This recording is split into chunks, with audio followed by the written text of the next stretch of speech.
அறந்தாங்கியில் தேமுதிக சார்பில் தமிழக முன்னாள் முதலமைச்சர் காமராஜர் திருவுருவ சிலைக்கு மாலை அணிவித்து மரியாதை செய்தனர். தமிழகம் முழுவதும் தேமுதிக சார்பாக மறைந்த தமிழக முன்னாள் முதலமைச்சர் காமராஜர் பிறந்தநாளை கொண்டாடி வரும் வேளையில் அறந்தாங்கி காந்தி பூங்கா சாலையில் உள்ள காமராஜர் திருவுருவ சிலைக்கு புதுக்கோட்டை தெற்கு மாவட்ட செயலாளர் சசிகுமார் தலைமையில் அறந்தாங்கி தேமுதிக நகர செயலாளர் மணிகாந்த் மற்றும் நகர பொருளாளர் ரூபினி ஆனந்த் முன்னிலையில் காமராஜர் திருவுருவ சிலைக்கு மாலை அணிவித்து பொதுமக்களுக்கு இனிப்புகள் வழங்கி கொண்டாடினர்.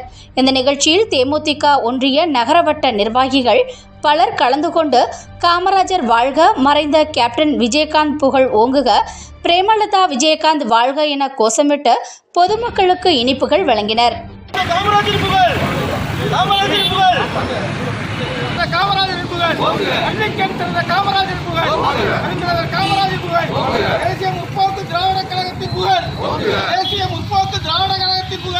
மக்கள் தலைவி அண்ணியா, மக்கள் தலைவி அண்ணியா, மக்கள் தலைவி அண்ணியா, மக்கள் தலைவி அண்ணியா, மக்கள் தலைவி அண்ணியா, மக்கள் தலைவி அண்ணியா.